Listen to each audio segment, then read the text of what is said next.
Na sua opinião, vai ter interferência política na gestão da Petrobras? Bom, em primeiro lugar, Roberta, vamos falar um pouco do novo indicado, né? Isso é fundamental. O general pernambucano de 4 estrelas, o senhor Joaquim Luna e Silva. Ele é engenheiro militar, formado nas Agulhas Negras, pós-graduação e doutorado na Escola de Comando e Estado-Maior.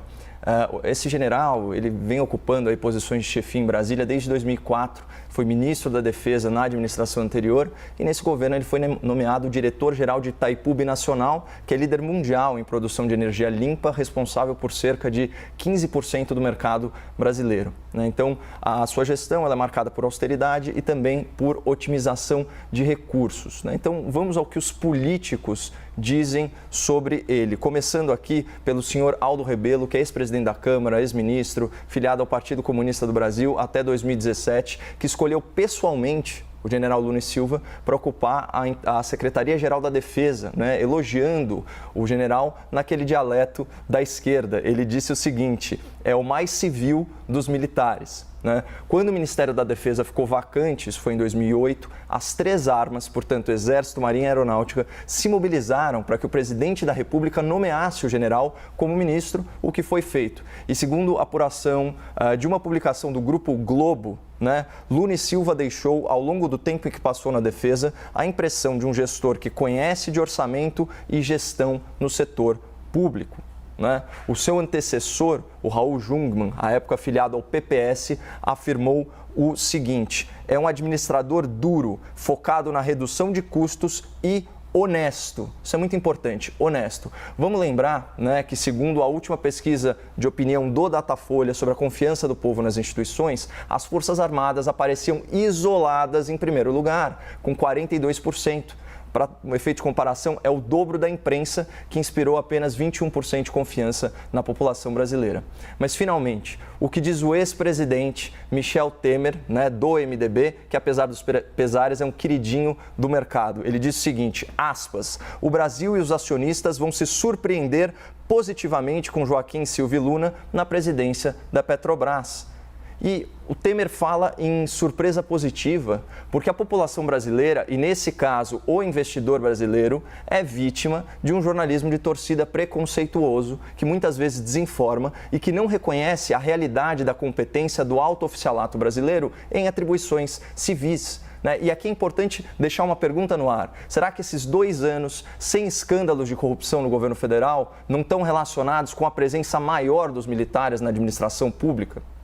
Mas já que a gente estava falando aí da imprensa militante, vamos à pergunta do dia, é a mais importante. Haverá interferência do governo federal nos preços da Petrobras? Então, acho que melhor do que qualquer pessoa para falar isso é o próprio presidente da República. Ele diz o seguinte, repito, nós somos um governo que não interferirá em nada na política econômica de combustíveis da Petrobras. Pode ver, ele critica, ele até joga para a torcida, mas ele não interfere. Ele também diz o seguinte, jamais darei palpite na economia. Eu sou o presidente, mas a palavra final é do ministro Paulo Guedes. A não ser que apareça uma questão social gravíssima, daí nós voltaremos a conversar com mais ministros para falar sobre política econômica. E foi exatamente o que aconteceu. Uma questão social gravíssima, que está sendo varrida para debaixo do tapete, que é qual? A ameaça de uma nova greve dos caminhoneiros. E pelo mesmíssimo motivo da última vez, que foi o quê? O aumento brusco, o aumento repentino no preço do diesel. E aqui é importante a gente entender a dimensão desse problema. Então, vou trazer aqui para o espectador uma manchete do Estadão, de 15 de outubro de 2018, aspas, greve dos caminhoneiros tirou 1,2% do PIB de 2018. Então, segundo os dados apurados aí pelo antigo Ministério da Fazenda, aqueles 11 dias de paralisação dos caminhoneiros geraram nada menos que 78 bilhões 966 milhões de reais em perdas diretas e indiretas à economia nacional. Gente, isso é equivalente aí a 2 anos e alguns meses do Bolsa Família. Portanto, com base nesses números oficiais de 2018, a gente pode inferir que cada dia de paralisação dos caminhoneiros representaria mais de 7 bilhões de reais por dia de prejuízo, especialmente para quem? Para o agronegócio, que é o responsável maior pelo superávit de mais de 50 bilhões de dólares na nossa balança comercial em 2020.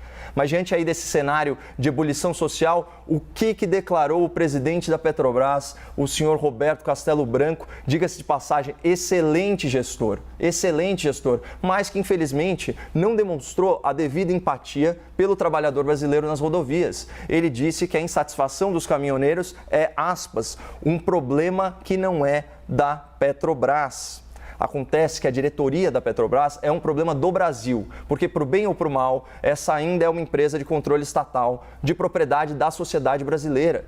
Vocês fazem ideia quanto recebe de remuneração esse senhor aí em home office desde março do ano passado, como gosta de frisar o presidente da República, e que tratou tão desdenhosamente do problema dos caminhoneiros que enfrentam sim a pandemia de peito aberto? Manchete aqui do jornal O Globo, setembro de 2020. Petrobras eleva a previsão de pagamentos a diretores. Com salários e bônus, cada um pode ganhar até R$400 mil por mês. Né? Então, a matéria continua. Considerando que a Petrobras tem 9 diretores executivos, em média, cada um poderia ganhar até R$4.800.000 por ano. Né? Então, aqui, só para estabelecer uma comparação, né, o salário do presidente da República é de R$371 mil por ano. Ou seja, o presidente da Petrobras ganha mais em um mês de férias ou de home office do que o presidente da República em um ano inteiro de trabalho. Então, por que eu disse isso? Será que é muito exigir um pouquinho mais de tato, um pouco mais de empatia do presidente da Petrobras? A minha mãe, a dona Mariângela, é mãe de 3 filhos. Quando ela queria ensinar para a gente, Roberta, a importância de compartilhar as coisas entre os irmãos, ela falava o seguinte: se vocês não são generosos por caráter, sejam por inteligência. Se vocês não são generosos por caráter, sejam por inteligência. É uma pena que o presidente da estatal não tenha ouvido aí a tempo esse bom conselho da minha mãe, até porque fazer o bem, se tornar bondoso, também é uma questão de prática, também é uma qualidade que pode ser treinada. Mas enfim, voltando aqui para o presidente da Petrobras, considerando a sua declaração infeliz sobre o problema dos caminhoneiros e tendo em vista que o seu mandato de 2 anos na presidência da estatal se encerra mês que vem, mais precisamente em 20 de março, não tem nada de intempestivo aqui. Qual que é o problema de substituí-lo, sendo que essa é uma prerrogativa do Poder Executivo? E outra, desde quando substituir a direção da Petrobras é sinônimo de interferir nos preços? Será que não é mais plausível interpretar essa troca de comando na Petrobras em fim de mandato e a isenção temporária, de PIS/COFINS, tem essa também, como um aceno do presidente da República para os caminhoneiros, com o intuito de prevenir um mal maior, que é o quê? Uma greve nacional que traria prejuízos bilionários para o Brasil. O senhor Jair Bolsonaro, reiteradamente, tem garantido à sociedade e ao mercado que, aspas, vou continuar sem interferir, interferência zero.